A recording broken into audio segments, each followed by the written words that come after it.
2001 el fiscal es un sujeto preponderante en la administración de justicia, en los juicios penales. Puedo decir que es la columna vertebral del proceso penal. Y es donde se realiza toda la investigación. O sea, hay un cambio del juez a la fiscalía. Exactamente, no el cambio, sino que se dividen las funciones. Ya. El juez deja de ser investigador y eso pasa al fiscal. Ese es el éxito de la justicia penal independiente, porque ¿cómo va a ser que un juez que él investiga, él recopila pruebas, él practica las pruebas por su propia iniciativa y luego sentencia? Entonces eso era un contrasentido, aunque no se invente el país, como digo, sino que ya venía haciéndose esa revolución judicial y jurídica en la mayoría de países del mundo, y aquí en América se habían hecho ya varias experiencias teníamos aquí en el país, en América. Pero después, o sea, se instaló el sistema que denominamos un sistema acusatorio, con tendencia acusatoria. ¿Por qué? Porque el fiscal es el que acusa. No hay proceso si el fiscal no acusa, porque después de hacer una investigación de los hechos que a él le presentaron en una denuncia, para ver si existe o no posiblemente un delito y personas involucradas a esos hechos llamados delito, entonces ahí el fiscal presenta una acusación y pasa a conocimiento del juez. Entonces, como quien dice, todo le va hecho, ¿no? Con el COIP, el nuevo Código Integral Penal, lo que se hace es no un cambio del sistema, es el propio sistema, pero un poco más sustentado, ¿no? Ya todo es oral, porque antes algunas cosas no eran orales, todavía se mantenía el sistema escrito, hoy es oral. Y el fiscal sigue manteniendo su función preponderante. Pero usted habla de que se ha perdido independencia porque es parte de la función judicial y no es un organismo independiente de las otras funciones. Exactamente. Entonces, ¿por qué es lo grave? Porque en la estructura de la función judicial, del Poder Judicial, tenemos órganos administradores de justicia, que se denominan jurisdiccionales propiamente dicho, o sea, son los jueces, las cortes, los tribunales, ¿no? También existe el Consejo de la Judicatura, que es un órgano administrativo y de control. Es eso, es un órgano que ejerce la administración y el control de toda la función judicial. Y luego tenemos unos órganos autónomos dentro de la función judicial, controlados por el Consejo Nacional de la Judicatura. Entonces dejan de ser autónomos. Dejan de ser autónomos. Y estos son autónomos porque son autárquicos para gobernarse con la parte económica fundamentalmente, ¿no? Pero los nombramientos, las sanciones provienen del Consejo de la Judicatura. Y alguien que maneje la parte disciplinaria, pues está controlando, ¿no es cierto? Y entonces tenemos, ¿cuáles son los órganos autónomos dentro del esquema de la función judicial? Está la Fiscalía, está la Defensoría Pública también, ¿no? Dentro de ese órgano. Y luego vienen otros órganos. Pero como usted ve, el Consejo de la Judicatura lo controla todo. Y eso es un poco grave, porque existen una cantidad de motivos para presentar quejas, si no le gustó una investigación, si no le gustó una acusación, si no le gustó un archivo, una denuncia, todo eso puede pasar a presentarse una queja, motivar una queja y el Consejo de la Judicatura imponer las sanciones correspondientes. Entonces, ¿cómo puede la Fiscalía ejercer bien sus funciones dentro de un esquema judicial? Entonces no nos hemos separado, no hemos logrado nada. Cuando nació la Fiscalía, cuando nació como Ministerio Público en el Ecuador, la Fiscalía era parte de la función judicial. O sea, así era el modelo. Así fue el inicio. Entonces, después hubo una lucha heroica, podría decir, de los fiscales por alcanzar la independencia. Y esa independencia la lograron con una ley orgánica del Ministerio Público, más o menos alrededor del año 96. Esa ley fue recogida en la Constitución y fue una conquista importantísima para la administración de justicia, lo cual iba equiparable con la modificación del sistema penal. Entonces los fiscales tienen que hacer las investigaciones, que me preguntaba. Y eso se mantiene, tienen que hacer las investigaciones, pero a usted le genera una dificultad de que esté controlado por el Consejo de la Judicatura, que exista un organismo que controle todo el sistema judicial, incluida la Fiscalía. Exactamente, a mí me parece, porque además de la función, ¿cuál es la función del Consejo de la Judicatura? En la estructura constitucional del Estado, es un órgano de administración y control. Entonces lo controla absolutamente todo, pero en el campo disciplinario, no en las decisiones. Pero hay una famosa figura del error inexcusable que aplican a los jueces y también a los fiscales. ¿Qué significa esta figura del error inexcusable? Esta figura es muy amplia y bueno, esta permite al Consejo de la Judicatura que analice las resoluciones. Es decir, si un juez va falla más o un allá. fiscal falla, Exactamente. El error no tiene justificación, justificación. Ese error. ¿Y ese error hasta dónde va? Ese error va hacia las resoluciones. Entonces ya no es un control, eso quiere decir que disciplinario. Se controlan las sentencias. Podría ser las resoluciones y también las resoluciones de los fiscales, porque los fiscales dictan resoluciones. Resolución de inicio de una investigación y también ya cuando tiene que emitir su dictamen, o sea, acusatorio o no acusatorio, también es una resolución del fiscal, ¿no? En los procesos que realiza la Fiscalía de Investigación, usted habla de procesos acusatorios, de conseguir las pruebas sobre delitos penales que han sido denunciados. Sí. ¿Cómo funciona? Acabamos de mencionar el tema del allanamiento de la noche, de esta madrugada, y lo que sucede, ¿en base a qué Debe haber habido una denuncia. ¿A qué pruebas logran hacer allanamientos? Los últimos meses hemos visto lo que pasó con la casa del señor tío del vicepresidente Glass, del ex contralor, y ahora la madrugada de hoy. Bueno, tiene que haber alguna denuncia, tiene que haber informes en ese sentido que determinan ciertos elementos. Y entonces para asegurar... Es decir, no tiene que un juicio estar iniciado para que se dé una fase indagatoria con allanamiento. No. A veces no se producen allanamientos, porque no hay razón para ello, pero en otros casos se producen allanamientos para asegurar los elementos que podrían existir dentro del inmueble, del domicilio o de las oficinas. Entonces, ¿qué podemos ahí obtener? Podemos obtener documentos, pensemos, ¿no? Documentos, podemos obtener dinero. Entonces, que todo eso vaya a configurar el posible delito. Permitido exactamente tomar e incautar, analizar todo lo que exista, dinero y actualmente el mundo informático, todo lo que son computadoras. Exactamente, todo lo que pueda producir una información que podría eso determinar, esa información podría ser coadyuvante a la existencia, a la comprobación de un delito, ¿no? De un posible delito, porque estamos solamente ahí. Porque nótese que los fiscales no deben hablar nunca de que se ha comprobado un delito en la etapa de investigación. Están recopilando elementos y esos son posibles, solo porque pueden ser desvirtuados. Porque el fiscal tiene que ser objetivo netamente. El propio Código Orgánico y antes el Código de Procedimiento Penal también hablaba de la objetividad, que significa la imparcialidad. Y eso es que el fiscal tiene que buscar la verdad y no su verdad. Si el fiscal dice, no, yo estoy convencido de que tal persona es culpable y por esa razón voy a conseguir todo lo que a él le vaya a perjudicar, también tiene que aceptar las pruebas de él, los elementos de él que presente para desvirtuar esa participación. Esa es la objetividad. Y pensando en el principio de inocencia. De inocencia, o sea, todos somos inocentes hasta que se compruebe lo contrario. ¿Qué ocurre con el tema de no permitir o permitir salidas del país? ¿En qué procesos la Fiscalía evita que alguien salga del país? Vemos también en las noticias ahora que se está buscando al exministro Walter Solís para que se presente a Fiscalía. No saben dónde está, pero tampoco hay pruebas de que haya salido del país. ¿Cuándo pone una orden para evitar salida del país? Bueno, el fiscal no tiene facultades de juez. No. Eso también existe una confusión. El fiscal lo que hace es investigar, como le digo, y después de terminar la investigación en el tiempo de 90 días, que es la etapa de instrucción, él valora, se autoevalúa sus actuaciones, sus investigaciones y presenta un dictamen. Ese dictamen puede ser acusatorio o no acusatorio. Bien, cuando el fiscal puede solicitar, el fiscal no ordena, solamente solicita al juez.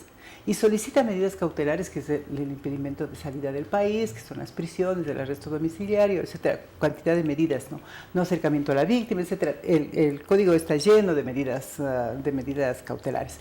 ¿Cuándo solicita? Cuando ya existe una etapa de instrucción. ¿Y qué significa la etapa de instrucción? Que ya inició el proceso, que él ya formuló cargos en contra de determinada persona. Porque nótese que el proceso tiene dos finalidades importantes. Primero, la verificación de un posible delito. Y segundo, la vinculación de personas a ese hecho. Si no hay personas vinculadas a ese hecho, el proceso no puede continuar, porque nos quedamos simplemente en un delito, hechos delictivos, pero no sabemos quién es el responsable, ¿no? Entonces tiene que descubrirse eso para poder pasar, porque un proceso tiene que ser en contra de determinada persona. Por eso es que siempre me llamó la atención cuando el expresidente Correa, en las sabatinas, que a veces le escuchaba, decía, no estamos investigando personas, la Fiscalía no investiga personas, decía, sino que investiga hechos. No es la verdad, investiga hechos. Pero ¿para qué los hechos simples? Tiene que relacionarlos con determinada persona, pues para establecer cargos en contra de esa persona. El momento que formula cargos en contra de determinada persona, el proceso inicia.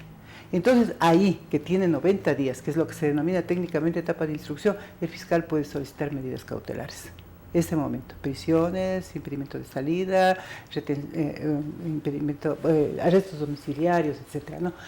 Pero sucede que en la etapa de indagación previa, antes de que se inicie esta formulación de cargos que se denomina previa, o sea, antes del proceso, el fiscal puede pedir que el juez ordene una detención con fines investigativos. Solamente detención con fines investigativos. El momento que concluye esa comparecencia y rinde una declaración, una versión, la persona que ha sido detenida, puede muy bien salir libre, porque no tuvo ninguna relación con el hecho, o de lo contrario inmediatamente se le formula cargos. Pero también el fiscal, la única posibilidad que tiene de impedir, digamos, de ir contra la libertad de las personas es la retención, la orden de retención por 8 horas. Y esa retención por 8 horas se da cuando hay peligro de que se fugue, cuando podría alterar pruebas. Eso es lo que se dio con el doctor Galo Chiriboga. La retención, que no es detención, que no es prisión. Pero de todas formas, esas son diferencias técnicas, pero eso ¿qué significa, no? Que de todas formas le limita la libertad de la persona. Limita la libertad y además sí, con el tema de los medios, al ser público el exactamente, tema, ya es otro nivel de análisis. Es otro, sí. Y entonces, bueno, son 8 horas. Solo puede retenerle por 8 horas para que rinda su versión. Y eso es lo que sucedió con él. Estuvo retenido las 8 horas en la Fiscalía General. Y ahí rindió su versión y salió. Pero no puede salir del país, o sí puede. No tiene impedimento de salida, a menos de que le dicten, a menos de que le formulen cargos, o sea, le inicien ya un proceso en contra de él, y ahí le podrían ordenar la medida de impedimento de salida. Entonces sí hay una confusión. A veces dice, ¿por qué no ordenan que no salga del país el vicepresidente de la República, por ejemplo, para poner el extremo de las personas que están bajo sospechas, ¿no? Mencionadas, sí, entonces dice, ¿cómo puede ser? No puede ser, sino cuando exista la iniciación de un proceso o se dé la medida máxima de la retención aquella. Yo estuve 6 años en la Fiscalía, el periodo completo, y después han venido otros fiscales, y yo no he sabido de retenciones, sobre todo a personajes públicos, como la última, ¿no? Debe ser que era muy importante la declaración que debía rendir él para que se le haya retenido. Es la primera que usted se acuerda en el siglo XXI, por decir así. O sea, sí, yo no he sabido. Pudiera ser que se le haya ordenado retenciones en otro tipo de delitos a otras personas, ¿no? Pero así, a personajes públicos no. Ahora, doctora Yepes, ¿cómo lograr nuevamente independencia de los diferentes sectores de la función judicial? Por una parte, independencia de poderes, que todos la reclamamos, pero también al propio interior de lo que significa el mundo judicial, el mundo penal, de lo civil, que existe independencia. El caso más concreto que usted señalaba, la Fiscalía General del Estado no depender en sus fallas o en su disciplina, por decir así, del Consejo de la Judicatura. Bueno, yo creo que para eso una reforma constitucional, para lo de la Fiscalía, porque tiene que haber ese sustento. Pero de todas formas los órganos disciplinarios deberían ser respetuosos, ¿no? Respetuosos de la independencia. Naturalmente que no se puede dejar pues que hagan en aras de la independencia, que vayan en contra de la ley y de los derechos, porque eso es todo, ¿no? Ir en contra de la ley y de los derechos constitucionales. Pero, y también hay normas disciplinarias. Fíjese usted que, solamente no me quiero salir de eso, en el Uruguay, cuando yo estaba de fiscal, el fiscal general tuvo problemas por haber tratado de influenciar ante los fiscales inferiores. Y fue destituido por esa razón. O sea, entonces, el propio fiscal general por influir en su misma área, por decir así, en la misma fiscalía, fue destituido. Es que sucede que los fiscales gozan de independencia. Eso es lo básico, independencia de sus funciones. No puede el órgano superior, o sea, el fiscal general, no puede disponer cómo despachan una causa a los fiscales. Porque prueba es válida, cuál no es válida, porque se hacen indagaciones. Eso ya le corresponde a cada uno. Y él podrá después responder, ya sea disciplinariamente cuando se le analice que hizo mal, o también puede responder en en los propios procesos, para eso hay recursos. Y no olvidemos que los jueces son los garantes de los derechos constitucionales y ellos revisan las actuaciones de los fiscales dentro de los procesos, pero dentro de los procesos, no disciplinariamente.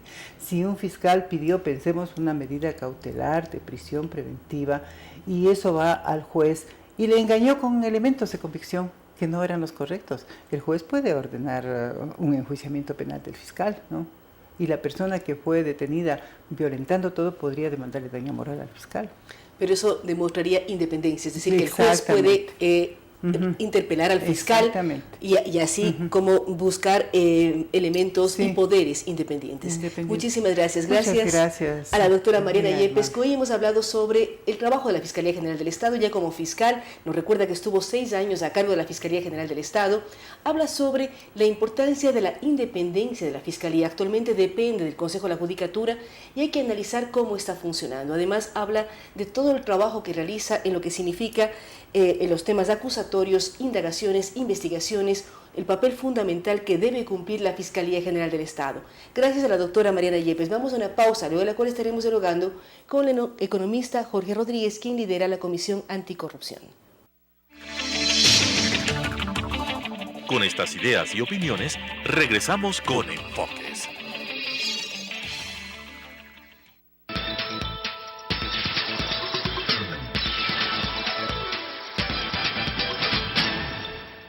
Quito TV es una revista noticiosa en donde sintetizamos diariamente la información local, nacional e internacional, desarrollada y analizada por expertos.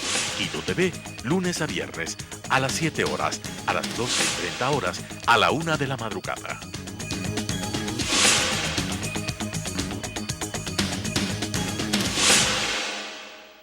La historia está hecha de lo que unos quisieran olvidar y lo que otros no pueden olvidar.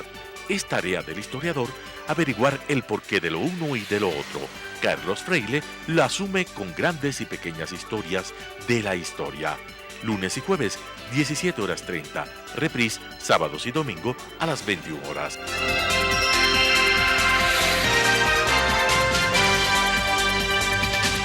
Realidad Nacional. Un espacio que analiza los aspectos coyunturales, políticos, económicos y sociales, transmitido para todo el país a través de la Asociación de Canales Comunitarios y Regionales del Ecuador, se crea Realidad Nacional, sábados 19:30, reprise, domingos 19:30.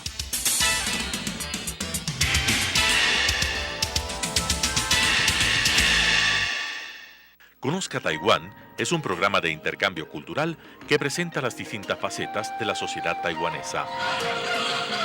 Conozca Taiwán, jueves 17 horas, reprise, sábados y domingos 19 horas.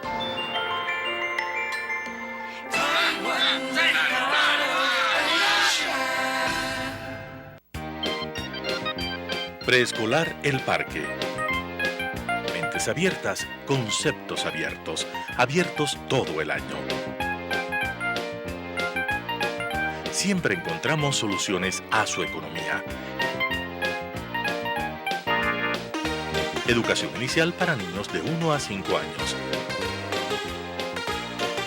Enriquecimiento extracurricular. Entorno seguro y estimulante.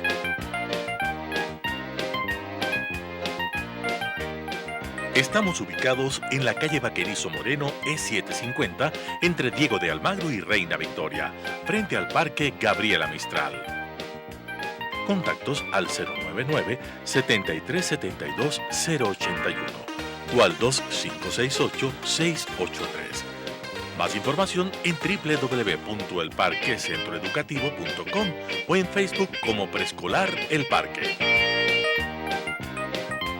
Preescolar El Parque, un lugar excepcional para crecer.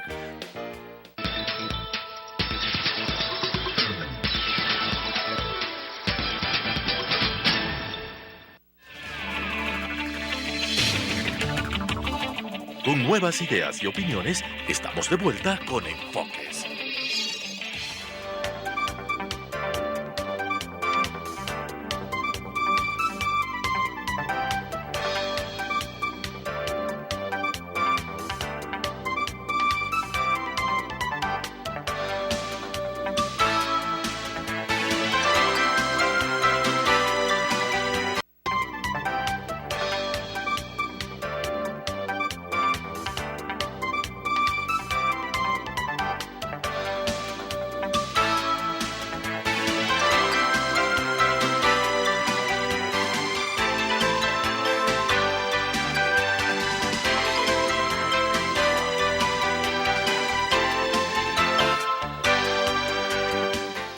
Gracias por estar con nosotros. Como lo habíamos anunciado, damos la bienvenida al economista Jorge Rodríguez, quien preside la Comisión Anticorrupción, esta comisión ciudadana que ha generado tanta investigación, tanta documentación y ha puesto el dedo en la llaga de la corrupción durante varios meses y años.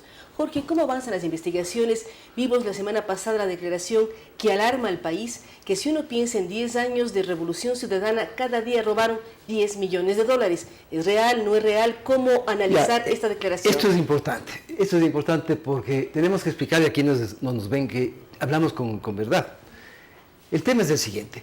De acuerdo a los datos del Ministerio de Finanzas, en los sectores estratégicos el vicepresidente manejó 59 mil millones de dólares a dedo, que son los macro primero como ministro de los sectores estratégicos, en los 10 años, 59 mil millones de dólares a dedo. O sea, más o menos 2 presupuestos generales del Estado juntos, más o menos. Sí, exactamente. Esto, si es que nos acordamos también que el presidente de la República anterior, en una de las alocuciones, en uno de los videos, dijo que por lo menos estaban llevando el 25%. Ahí el video. Y que eso es lo que pagaba. ¿Cómo es esto que por lo menos se llevaba el 25%? El presidente Correa dijo que cuando le expulsó a Odebrecht, le dijo él, es que esta compañía corruptora ha estado pagando por lo menos el 25% en cada uno de los contratos. Y si es que pensamos solamente que sea el 10%, pensemos en los 59 mil millones, son 5.900 millones de dólares acumulado ya, ¿sí? Después pensemos, dando números para ser efectivos y ser serios en el tema. ¿Cuántos barriles de petróleo al día exportamos? Exportamos 320 mil barriles. Si es que... entre 320 mil a 500 mil producimos, pero exportamos 320 mil. Exportamos 300, está bien enterada usted. Veo, son 512 mil, 520 mil los que producimos. Pero exportamos 320 mil. En varios de los analistas o periodistas que han sido perseguidos, ellos dicen que el monto que se llevan por barril en comisiones va de 1 a 4 dólares, pero digamos un solo dólar. Entonces calculemos, 320 mil barriles por $1 diarios por 365 días y por 10 años. Hagamos la multiplicación. Entonces vamos así despacito, como dice la última canción. Como dice la canción de Fonsi. Despacito. Después pensemos en que en la deuda con los chinos, con tasas de interés realmente leoninas, que superan el 7% y en algunos casos pasan del 10%. En ese caso pensemos de que solamente se lleven el 0,50%. Entonces vamos sumando. Después hay importaciones de hidrocarburos, de los productos limpios, perdón. Y en los productos limpios también hagamos el mismo cálculo. Vamos a llegar como base a los 20 mil millones de dólares en los 10 años, que es 2 mil millones. Pero lógicamente, si analizamos un solo caso, veamos, el caso en casos pequeñitos y en casos grandes. Caso Manduriaco. Caso Manduriaco, cuando denunciamos de que había sobreprecio con Odebrecht, ¿Y dónde les quisieron llevar detenidos? Así es, y tuvimos 3 acciones judiciales en contra nuestro, que nos hemos demorado bastante tiempo. Solamente en ese caso, a nivel de América Latina y del Ecuador, el promedio por kilovatio hora de inversión era $1.600. ¿Sabe cuánto costó Manduriaco? 4.000. Entonces, ahí ya no es 25% de utilidad. No, y hacemos cuentas en el tema de la refinería, que es terrible también. La propuesta de Sumitomo, la empresa japonesa, es de 180 y hablamos de 200. Pero digamos que realmente costó 1.000 millones. ¿Cuál es el sobreprecio? 1.200 millones de dólares. Entonces, vamos sumando. Ahora, la pregunta, uno va sumando y uno se asusta de las cifras. En el ejemplo del petróleo que usted me puso aquí a multiplicar, son más de 1.116 millones en 10 años. Así es. Es una locura, tomando en cuenta solo $1 por barril que es exportado. Así es. La pregunta que nos hacemos todos es ¿dónde está la plata y cómo hacer que devuelvan el dinero al Estado? Me encanta esa pregunta, porque esa es mi preocupación. Que venga el señor Capaya, arregle el tema con el fiscal. Arregle el tema con el fiscal. Soy directo de decirlo. Pero no es un tema de delación que se debe analizar. Sí, pero arregla con él. Acumulativamente en los varios juicios que tiene él, vaya 20 años. Pero por esta cooperación por la bondad eficaz, de hablar. por la cooperación eficaz, de acuerdo con la ley hecha a propósito por la Alianza País en los años anteriores, es del 10%, 2 años. ¿Con cuánto se queda Capaya? Entonces, la pregunta suya es imprescindible en este momento. Es, ¿quién pagó? ¿Cuánto les pagaron? ¿Cómo se repartieron? ¿Y en dónde está la plata? ¿Y cómo, a ver, y cuál es la medida legal para que quienes robaron dinero del Estado, porque es de todos los ecuatorianos, o sea, son 1.000 millones y uno piensa a cada ecuatoriano cuánto nos tocaba, es un montón de plata, es una locura. Entonces, ¿cómo hacer que eso se devuelva? Porque creo que el país, todos los días vemos titulares. Hoy lo que están haciendo allanamiento a la casa de Ramiro G. y su esposa, al partido Avanza y una serie de... ¿Ramiro qué? Ramiro González. Ramiro G. Ya, primero que se oye que usted diga el nombre.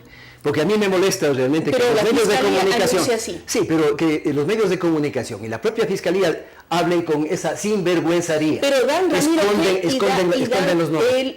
Los puestos que ocupó ministro de Industria, presidente del directorio. Pero a la larga hay una hipocresía pues manifiesta. Pero bueno, en esta hipocresía o no hipocresía, uno mira la danza de millones, que escapa el común denominador ecuatoriano. O sea, si uno gana $400 o $1.000 al mes, ¿cómo entiende lo que es 1.000 millones? Es cómo hacer que esa plata, cómo debería trabajar la Comisión Anticorrupción, a decir, ya se ha denunciado, está en juicio, está ubicada la plata en los Panama Papers, no sé, me invento. Es bien sencillo. Si se llevaron más de 20 mil millones de dólares, gastemos una cantidad ínfima, minúscula, en contratar una empresa internacional. Empresas, las norteamericanas, fundamentalmente porque ellos están directamente vinculados con el sistema financiero internacional, cómo existe la trazabilidad del dólar. ¿Sabes si están en bancos en Europa, en el África, en el Asia? Y le digo yo, hay compañías en los Estados Unidos que descubrieron la plata que se llevó Color de Melo. ¿Sí? ¿Se acuerda? Me acuerdo de Color de Melo. Usted era muy pollita posiblemente. Pero uno se acuerda de los problemas brasileros y por qué tuvo que renunciar a la presidencia de la República Color de Melo. Porque esta compañía le descubrió dólares depositados en la banca privada internacional. ¿Qué pasó con Pinochet? También la misma compañía determinó que tenía depositados varios millones de dólares en Europa. Entonces, acá, si es que esto se va a quedar claro, como ellos hicieron la ley con el Alexis Mera, que se convirtió en el cuarto elemento de lo que es quien hace la ley. Él era... a ver, ¿cuántos elementos hacía la ley? Usted dice el cuarto elemento que suena ya a película. Que es la ley, la costumbre, los reglamentos, y era él, con memorandos cambiaba la ley, pues, Alexis Mera. Como fuente del derecho se convirtió en el cuarto elemento el señor Alexis Mera, y que hizo barbaridad y media con todas las leyes. Pero aparte de eso, durante los 10 años fueron construyendo una maquinaria de leyes o de disposiciones legales justamente para lo que estamos viendo en este momento, porque usted me lleva hacia un punto que es fundamental. No nos van a ver la cara de pendejos, que a este señor le den 2 años, que primero no delate a las cabezas de más arriba, ojo, que esto también estoy advirtiendo, como que hay una intención dolosa de determinadas autoridades de esconder a 7 personas, y los conocemos, y lo estoy diciendo públicamente ante el canal. Sabemos quiénes son las 7 personas que están escondidas. No están escondidas, están visibles, están manejando inclusive a control remoto de determinadas cosas, pero hay 7 personas que tienen la orden de que no estén imputados justamente en ese tipo de casos. Entonces, yo le afirmo en que el tema de la plata, ¿dónde está?, es fundamental. Su pregunta es esa. Y su pregunta es, no tenemos que dejarles que obtengan los beneficios de una ley corrupta que hicieron ellos mismos para efectos de disminuir la pena y después quedarse con ese montón de plata viéndonos la cara de pendejos a todos los ecuatorianos. Usted habla de 7 personas que están un poco protegidas en las declaraciones. No, bastante protegidas. ¿Cómo lograr conseguir toda la información y cómo lograr también que el país se harte de la corrupción y luche contra la corrupción? El país está luchando este rato contra la corrupción. Usted vio lo de Guayaquil.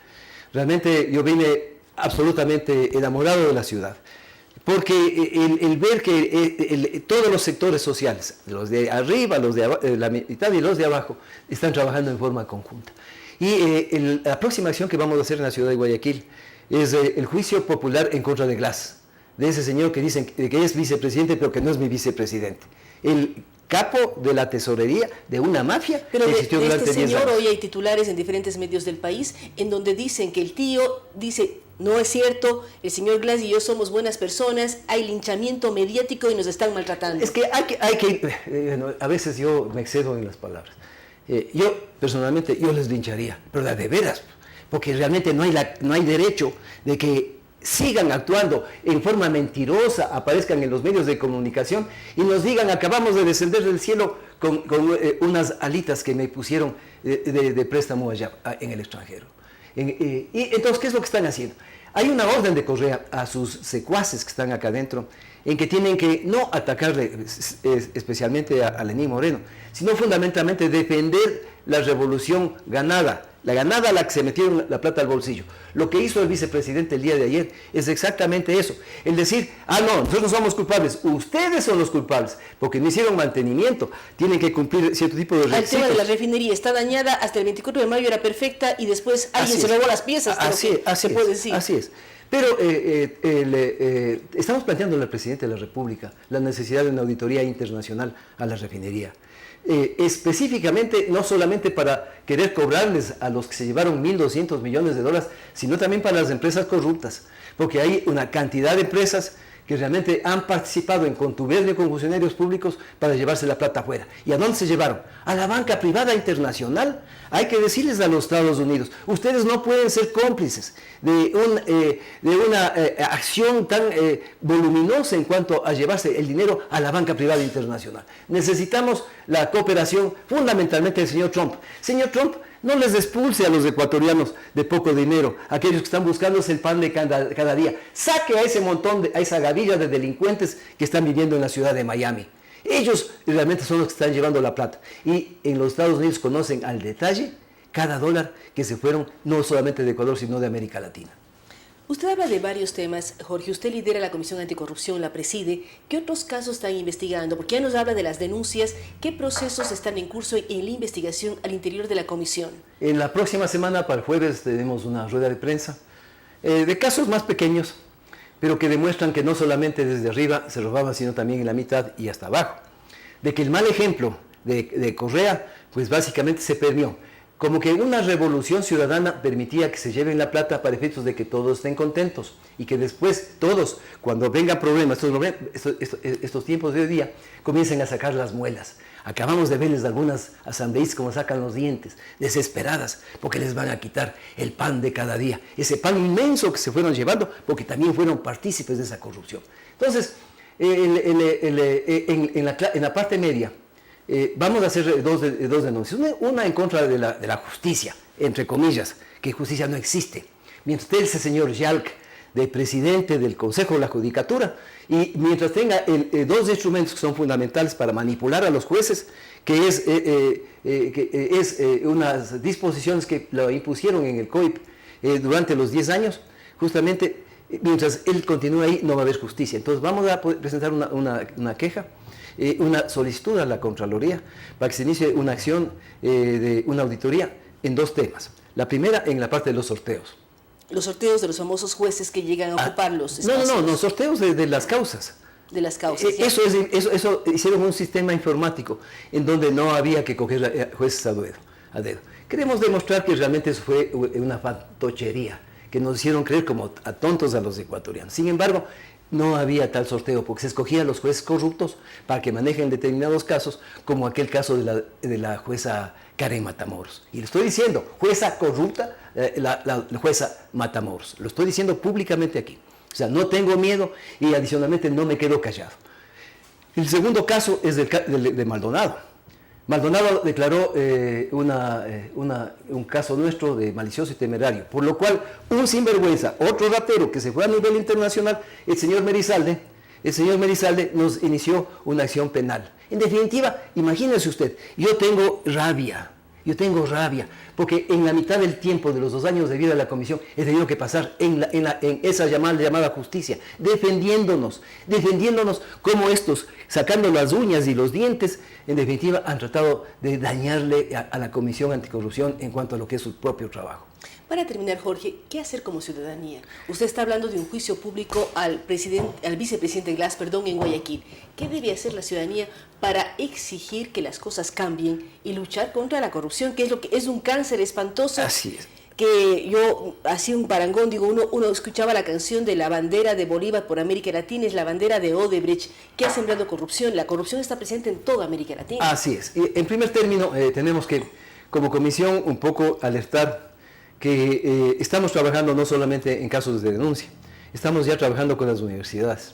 Y esto es importante. La Universidad Central, hace unos 8, 9, 10 años, entré a la Paraninfo Che Guevara y tuvimos que tirarnos al suelo porque comenzaron disparos de atrás. Hoy día la Universidad Central es otra cosa. Ustedes ven a los estudiantes de leyes con una acción de manera distinta. Hay una radio que habla de lo que es la ética en el sector público. En definitiva, hay un nuevo despertar en los jóvenes. Entonces, estamos apuntando fundamentalmente desde las escuelas. Comenzamos ya con un concurso de dibujo infantil en contra de la corrupción en la ciudad de Guayaquil. Un éxito espectacular, espectacular. Y la gente en Guayaquil, que no son así como son aquí en Quito, discúlpeme que haga de esa manera, en Guayaquil los premios para los estudiantes fueron desde computadoras inmensamente grandes, iPads, una gran cantidad de premio a esa efervescencia de los niños y jóvenes en la ciudad de Guayaquil. Y eso queremos hacer a nivel nacional. En definitiva, no solamente denunciar, sino también vamos a lo que es prevención. Creemos una conciencia. Pero además a los que son más viejitos, como el dueño de este canal, decirles es, comencemos a ejercer nuestros derechos ciudadanos. Lean por lo menos lo que es la Constitución de la República. Ser ciudadano no significa votar y solamente tener la papeleta de votación. Por favor, ser ciudadano significa abrir la boca. Ser ciudadano significa ejercer el derecho a reclamar. No podemos seguir en una economía del miedo, en donde estos sinvergüenzas se fueron adueñando de la cosa pública y nos pusieron incluso la política del odio. Hoy día es bien difícil realmente nuevamente unir a este país que quedó dividido. Pero se está trabajando en ello y se puede trabajar en base a campañas como usted habla de prevención. Gracias al economista Jorge Rodríguez. Recordamos que lidera la Comisión Anticorrupción, una comisión que ha trabajado, ha luchado, ha mostrado al país temas terribles de corrupción que esperamos que nos enseñen a todos a luchar contra ella. Habla de las campañas que están haciendo con los niños. Él nos recomienda a todos leer la Constitución para saber ejercer nuestros derechos, pero yo agregaría algo más. Tenemos que saber qué derechos tenemos, pero también qué responsabilidades tenemos, porque es de lado y lado. Cada derecho empeña una responsabilidad que tenemos que cumplir y hacer que los demás cumplan. Así es que muchas gracias a Jorge Rodríguez. Vamos a estar pendientes de los avances de la comisión. A veces nos espantamos cuando vemos cifras, pero hay que luchar contra ella, erradicar este mal, no solamente del Ecuador, de gran parte de América Latina, pero que puede corroer la democracia, puede corroer nuestros países, nuestra historia. Hay que luchar contra ellos y sembrar valores y ética. Gracias a Jorge Rodríguez. Vamos a una pausa, en la cual estaremos dialogando con Cristi Rad, escritora, sobre el lanzamiento de su cuento Tipillo y el Palillo. Con estas ideas y opiniones, regresamos con Enfoques.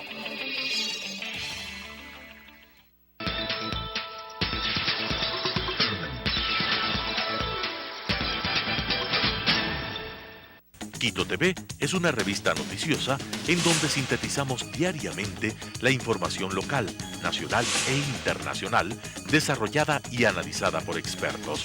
Quito TV, lunes a viernes, a las 7 horas, a las 12:30 horas, a la 1 de la madrugada.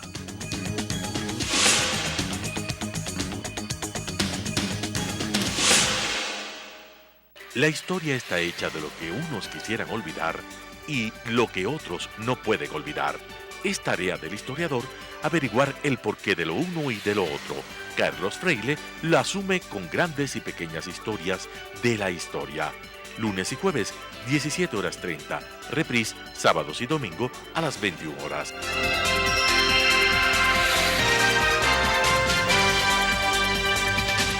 Realidad Nacional.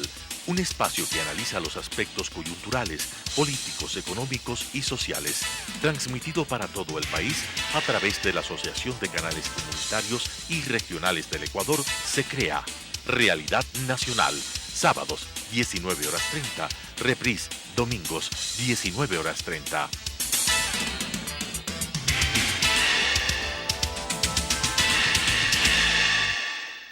Conozca Taiwán es un programa de intercambio cultural que presenta las distintas facetas de la sociedad taiwanesa. Conozca Taiwán, jueves 17 horas, reprise, sábados y domingos 19 horas.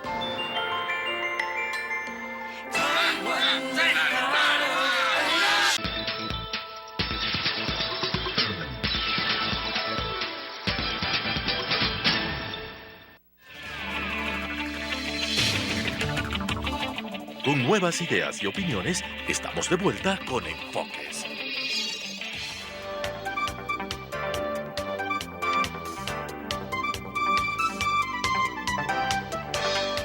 Gracias por continuar con nosotros. Damos la bienvenida a Cristi Rad. Estamos en viernes, es bueno hablar de cosas amables, cosas simpáticas, como cuentos infantiles. Ella está presentando mañana el cuento Tipillo el Palillo. Ella vive en el Reino de Gales, en lo que significa Gran Bretaña, y desde allí nos visita aquí en Ecuador. Ella es ecuatoriana, profundamente ecuatoriana, pero al mismo tiempo nos trae esta novedad, Tipillo y el Palillo. ¿Qué significa este cuento? ¿Cómo quieres que los niños lo lean, lo revisen, los papás también, que acabamos leyendo todos los cuentos? Bueno, Tipillo el Palillo es la historia de un palillo de dientes. Y en realidad es una historia que yo la tenía y la quería contar, y he publicado el libro ahora, o sea, en mi lengua materna, pero lo tengo también en inglés.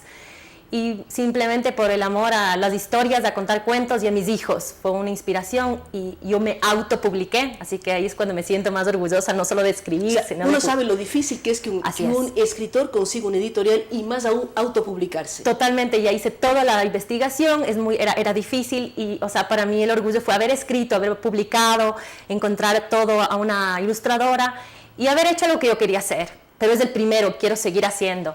Y la idea en realidad es para primeros lectores, para niños que están aprendiendo a leer, un poquito más avanzados, pero al mismo tiempo para los papás. O sea, la idea es que si el libro no les gusta a los papás, no les van a leer a los niños. Y además creo que es una historia como súper inocente, es una historia simpática, las ilustraciones son, yo sé que es mi libro, pero son preciosas. Y simplemente es eso, una linda historia de un palillo de dientes que va a explorar la mesa del comedor. Y es muy lindo que los niños y los papás tomen en cuenta el tamaño de un palillo de dientes y las dimensiones que le puede parecer una manzana o un cuchillo a un pobre y pequeño palillo. Exactamente, es justamente explorar la aventura, pero al mismo tiempo no solo es explorar la aventura, sino del palillo que se encuentra a sí mismo. O sea, hay una historia de que el palillo se encuentra su puesto en el mundo, porque está un poco como que no quiere ser otro palillo, parte del palillero, y tiene que encontrarse a sí mismo. Entonces, una historia de exploración interna y al mismo tiempo una aventura simpática en que pasan un montón de cosas y él termina encontrándose a sí mismo. Y simplemente esa es la historia. Encontrarse a sí mismo, pero también, Cristi, ¿qué significa escribir en lengua materna y en lengua adoptiva, que es el inglés, al vivir en Gales? Sí, es súper raro porque naturalmente yo tenía la historia adentro, pero he estado tanto tiempo viviendo ahí y he leído tantos libros en inglés a mis niños, como que me salían cosas en inglés, pero en inglés no es mi idioma materno. Entonces, el cuento estaba escrito originalmente en español. Lo saqué, lo desempolvé del baúl que tenía ahí de cuentos, pero cuando lo desempolvé no lo traduje, lo escribí en inglés y luego lo volví a traducir al español. O sea, fue un poquito una mezcla y un poco difícil, porque uno cuando vive afuera pierde un poco el idioma, pierde la naturalidad. La cotidianidad de una serie de términos que los usamos todos los días, pero cuando estamos hablando en otra lengua vamos perdiendo esos detalles. Totalmente, y para escribir te olvidas de cosas, haces errores que dices como, y lo mismo me pasa en el inglés, porque el inglés no es mi lengua materna, y hay cosas que no suenan bien. Entonces, le podríamos preguntar a Cristi, ¿en qué lengua sueñas? Eso me pregunta mucha gente allá. Porque cuando ya tienes el manejo de los dos idiomas de manera permanente, porque cuando hablas con tus papás hablas en español, pero cuando estás en el día a día estás hablando en inglés. Yo me considero totalmente bilingüe porque yo sé que sueño en inglés muchísimo, y como a veces casi no hablo español allá, hay periodos enteros que yo sueño en inglés. Entonces yo digo, yo allá me siento de allá a veces, y obviamente uno viene acá y obviamente sueña en español, pero no sueño en Spanglish. Es como que o me traslado a mi mundo de allá o me traslado al mundo de donde yo pertenezco. Y sí, mucha gente... ¿Y tus hijos qué edad tienen? ¿Qué idioma hablan? ¿Cómo mantener ese bilingüismo también con los hijos? Sí, mi hijo tiene 8 años, mi hija tiene 4. Les he inculcado el español desde chiquito y les he leído desde que... O sea, mi obsesión era que hablen español. Y mi hijo es fluido totalmente, habla un español excelente. Solo les hablo en español en la casa. Mi marido es británico y habla en inglés, pero me informé y el secreto para que sean bilingües es siempre ser constante con el idioma que se comunica con ellos. Entonces, ellos saben que yo hablo en español. Mi hija chiquita tiene 4, recién está soltando la lengua y todavía no me dice mucho en español, pero yo sé que entiende. Entonces, el secreto para los niños bilingües, entiendo, es no rendirse y seguir hablando en español, y ellos me hablan en inglés y yo les hablo en español. Y después los niños son increíbles, tienen algo en el cerebro, y de repente mi hijo al comienzo no hablaba nada y un día soltó la lengua y con expresiones quiteñas, o sea, impresionante.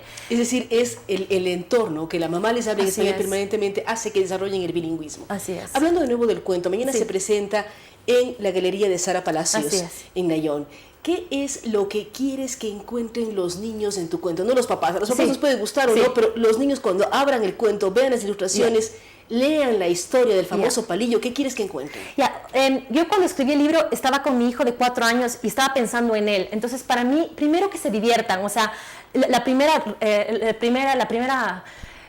se debe hacer con un libro es si los niños no se enganchan y no se divierten, o sea, nunca les vas a enganchar en la lectura. Entonces, primero que vean las ilustraciones, que son divinas, que de verdad son divinas. Entonces, te entra por los ojos el libro. Y luego tenemos una parte de interactividad donde, digamos, la narradora hace preguntas y ellas tienen opciones. Y esa también es una cosa que pensé, que a mi hijo le gusta siempre interactivo, no es un niño pasivo. Entonces, cuando escribí el libro, estaba aburrido. Entonces, le tuve que hacer preguntas en el libro con diferentes opciones para que los niños adivinen qué es lo que va a pasar o qué es lo que va a seguir. Entonces, en realidad lo que quisiera es que primero que se diviertan, que disfruten con las ilustraciones, que ojalá se enganchen con la historia, que desarrollen... ¿Y qué harías si los niños empiezan a mandarte otros finales de libro? Eso me hizo mi hijo, y lo que hay que hacer es dejar el ego supuestamente de escritora. No me considero una escritora, yo enseño esa cine y hago un montón de cosas. Me gusta escribir, pero uno tiene que dejar el ego, y si tu público te dice que no les gusta eso, tienes que hacer caso a tu público, porque al fin y al cabo los niños son un público muy especial. O sea, ellos te van a leer, ellos son tu público, entonces tienes que escuchar. Y yo he escuchado mucho a mi hijo. Lo más gracioso que me dijo cuando terminó de leer, le dije, ¿qué piensas del libro? Y él me dijo, no me gusta el final. Le digo, ¿y qué pasó? ¿Cómo quieres que se acaba muy rápido, quiero que siga la aventura? Y me dejó pensando. Le dije, puedes hacer la saga de Tipí del Palillo. Tiene que ser Tipí del Palillo número 2, número 3. Y él me dijo eso. No me gusta que se acabe tan rápido. Y yo creo que yo tengo otro proyecto y estoy pensando, tal vez fue un proyecto medio egoísta, porque era algo así, mi idea, que yo siempre la he tenido. Pero uno tiene que abrir y escuchar. Y de ahí como que recrear y producir lo que te hace feliz a ti, pero... Después de todo, la audiencia son los niños. La audiencia son los niños y son los papás. Muchísimas gracias a Cristi Rath. Recordamos que ella presenta este cuento el día de mañana en la Galería de Sara Palacios en Nayón. En la calle Manuela Sáenz ustedes pueden encontrar, ser parte de una galería de arte, pero al mismo tiempo disfrutar de un cuento para sus hijos, para sus nietos, y por qué no, los mayores también debemos leer cuentos infantiles para distraernos. Vivimos un mundo conflictivo, un mundo terriblemente duro, y los cuentos infantiles de pronto nos devuelven los sueños que teníamos de niños. Así es que muchas gracias a Cristi Rath. Felicitaciones por esta iniciativa. Ella dice, no busqué editorial, yo mismo lo publiqué. Un ejemplo que muchos debemos seguir. Gracias nuevamente a todos nuestros invitados del día de hoy. Recordamos que este programa llega con el apoyo de Agua de Quito y Quito Alcaldía. Que tengan un buen fin de semana. Nos vemos el lunes a partir de las 7 de la mañana en Radio Sucesos y 7:30 entre Radio Sucesos y Telesucesos. Hasta la próxima semana.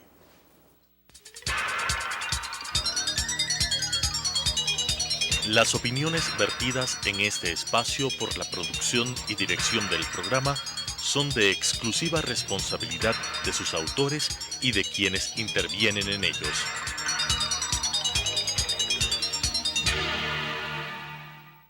Sucesos presentó Enfoques. Pensamiento libre y crítico. Día a día buscaremos diferentes visiones para la comprensión de la realidad del tercer milenio. Enfoques, un espacio que une noticia, análisis y opinión. Hasta la próxima.